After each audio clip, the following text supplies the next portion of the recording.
What if your Social Security check suddenly jumped by $200 every single month? No strings attached. That's exactly what Senate Democrats are proposing right now.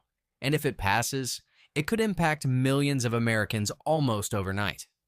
In this video, we're diving into the brand new Social Security Emergency Inflation Relief Act, what it is, who it helps, and how it could change the financial picture for retirees, the disabled, survivors, and even children. But it's not just about the extra money.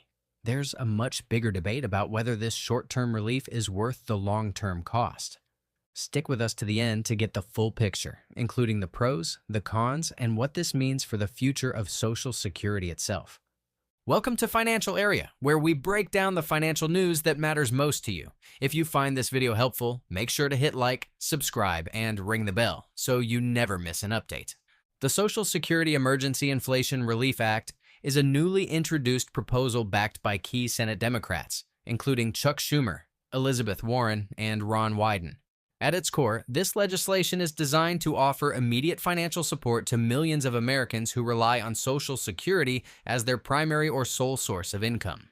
The centerpiece of the proposal is a $200 monthly increase in benefits for all Social Security recipients. This additional amount would be paid out, beginning from the date the bill is passed and continue through the end of 2025, offering a consistent and reliable boost during a time of economic uncertainty.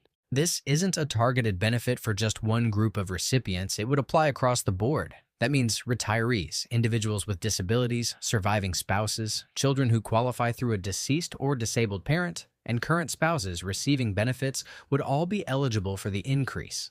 Essentially, anyone who is already receiving Social Security payments would see this extra $200 reflected in their monthly check. The lawmakers behind the proposal argue that Social Security was created as a safeguard, a promise that Americans who have contributed to the system will not be left behind in retirement, disability, or after the loss of a family provider. With the rising cost of living and mounting financial pressure, this proposal aims to reinforce that promise by providing extra support exactly when people need it most.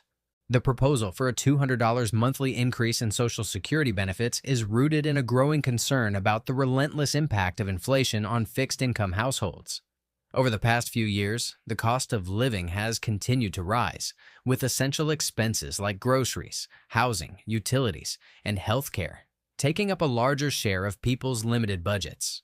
For those who rely on Social Security, these increases hit especially hard.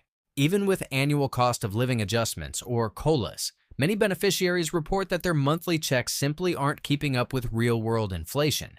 This growing gap has pushed lawmakers to take action, arguing that a flat $200 boost could offer immediate and tangible relief. Beyond inflation, supporters of the bill point to broader economic forces that have left many middle and lower-income Americans struggling. In particular, they highlight the lingering effects of previous trade and tariff policies, which disrupted supply chains, increased the cost of imported goods, and strained household budgets across the country. These economic aftershocks continue to be felt, especially by people who are already vulnerable. According to proponents of the bill, this financial pressure justifies emergency measures like the proposed increase, especially when traditional COLAs and other federal programs have failed to fully bridge the gap. There's also a strong moral and social argument behind the proposal. Many of the individuals who would benefit from the $200 boost are among the most vulnerable in society. Retirees who have stopped working and live on modest savings, individuals with disabilities who may face additional health care or mobility-related expenses, and children who depend on Social Security due to the death or disability of a parent, all fall under the umbrella of those this bill aims to support. For many of these people, Social Security isn't just a supplement, it's their lifeline.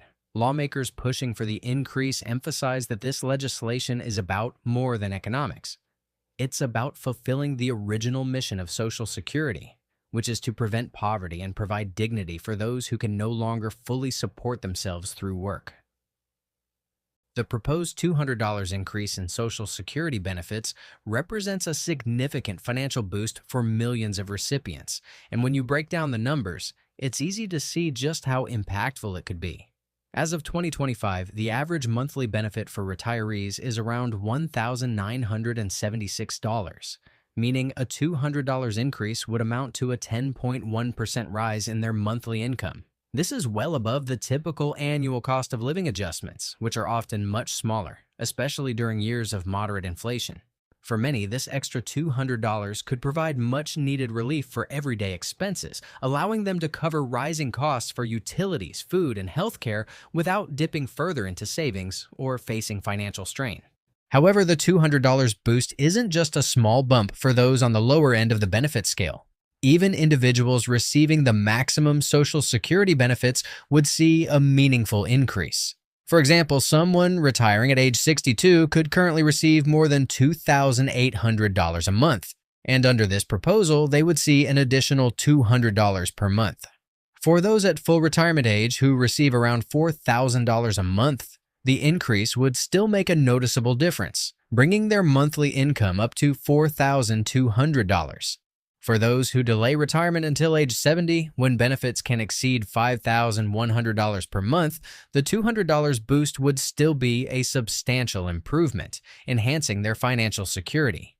Beyond the direct benefits for Social Security recipients, this proposal also has the potential to provide broader economic stimulus.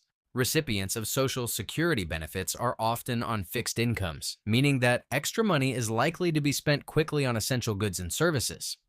This spending can help stimulate local economies, particularly in communities where Social Security recipients make up a significant portion of the population.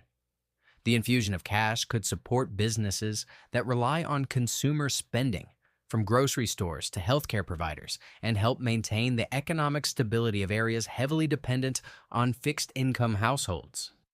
Despite these immediate benefits, there are some notable concerns about the proposal, particularly regarding its long-term sustainability. While the increase in benefits would undoubtedly provide relief in the short term, it comes at a hefty price.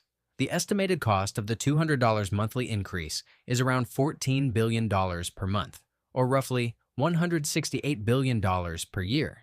This puts significant strain on the Social Security Trust Fund, which is already facing financial challenges due to the aging population and longer life expectancies. Critics of the proposal argue that without a clear plan for funding this increase, it could further accelerate the depletion of Social Security reserves, jeopardizing the system's ability to provide benefits in the future.